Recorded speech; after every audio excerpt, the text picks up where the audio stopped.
Brought to you by Express Care Health and Skin Center. Get in, get out, get better. Welcome back to Healthy Living. Tonight we are talking about tics and twitches, a spasm-like movement that often affects the eyelids or face or other parts of the body. Now you may have experienced it from not having enough sleep at night, but for some people it can actually be a disorder. You understand how someone with a tic disorder To try to understand how someone with a tic disorder feels, try refraining from blinking for a long period of time. After about 30 seconds, blinking will occur almost automatically. Now, this is how someone with a tic disorder feels. Express Care's Dr. Jitka Lom joins us in studio to tell us more about this condition and why it happens. Thanks for joining us, Doc. Thanks. So what is a tic and a twitch, and are they the same thing? They're almost the same thing, but let's start with a twitch. A twitch is just an involuntary movement that happens like a jerk in your muscles. It can be anywhere in your body, in your face or arms, legs, and it's just a one-time thing or a very occasional thing. It's out of your control. It happens and then it's gone, and you wonder why it happened. Right. And that's just like a muscle doing its own thing. Tics are different in that the twitch recurs, it keeps on going. You can suppress it, like you said with the blinking, you can make it stop, but eventually you can't make it stop and it will erupt. And the worst example of that is Tourette's syndrome, where people have physical twitches and also have vocal or verbal outbursts that they cannot control. So the biggest question is, what causes it? Yeah, basically some neurons in the brain fire without control of the frontal lobe. That's the part of the brain that kind of moderates how we behave, modulates it, I mean. And sometimes parts of the brain will just sort of fire off by themselves without any supervision, let's say, and then a tic will occur. Sometimes it's also a muscle that will just do its own thing. An example of that would be if you're very tired or you haven't had enough sleep or you're very stressed out, your eyelid might start twitching and you cannot control that very well. Okay, and so I also read as I was researching this that tics are prevalent in kids. Why is that? Well, I think as children mature, their brain also matures, and they're also better at suppressing behaviors. You know, kids can learn to control their behavior better over time, but it is a little bit more common in children.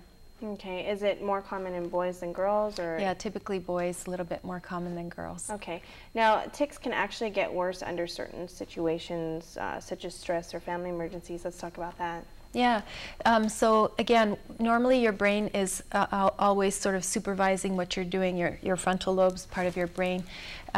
If you're under a lot of stress, there's so much stimulation coming in and emotion, and you're less able to control your behavior. So that's why sometimes people may cry even though they're trying not to cry. You know, they might just have that outburst. That's an emotional outburst. And you can also have a sort of more of a physical outburst, both in a tic or a twitch, and even seizures. That would be an extreme.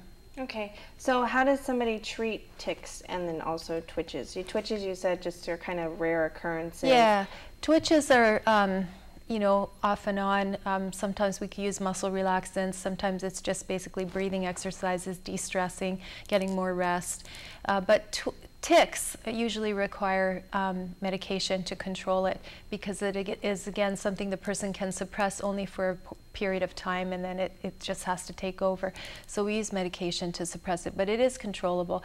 Another example would be a facial tic. So you may know somebody who has that. They constantly twitch on their face and have a half smile, sort of tic going. Mm-hmm. Now, you were talking about there's two types of tics, right? You're saying the vocal, and then what was the other? Can you kind of explain that a little bit more? Sure. You know, the muscles that control our voice, our vocal cords, and the way we phonate, the way we speak, can also be involved in tics and twitches. So you may know somebody who constantly clears their throat or does little sounds, little clucking or clicking, or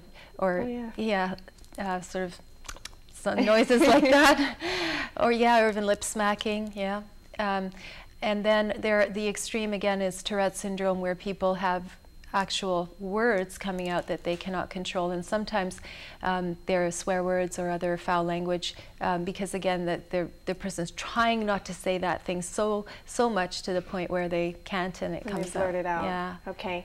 Now, at what point should someone see a doctor for their tics or twitches? I mean, well, I think most tics should be, if you see your child or an adult having a tic, meaning it's like a recurrent twitch or a recurrent movement, they should be seen by a physician, hopefully eventually a neurologist who could help them and take medication to control it, because it tends to be pretty disruptive and irritating to other people who cannot understand why this person is doing this behavior or this movement, and it's socially difficult for them. Simple twitches usually aren't a problem for people. And for parents then who have children who have this, or even for adults, how can people help them, you know, because a lot of people might not understand, and so you're out at the store and, you know, an incident happens and, you know, the kid is blurting out something, or they're, you know, the tic is going off. So how can people help others who have it, I guess? Yeah, I think you're very sensitive, and that's nice to hear.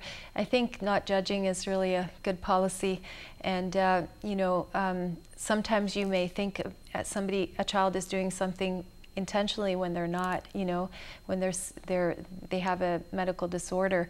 So you know, being sensitive to the parents and the child, not staring, not asking them, why are you doing that? That's probably a good policy. Most people would be aware that they would need to see a physician. If they're not, you could inform them that help is available for that kind of thing. Okay, and we will pick up our discussion on tics and twitches when Healthy Living returns. Stay with us.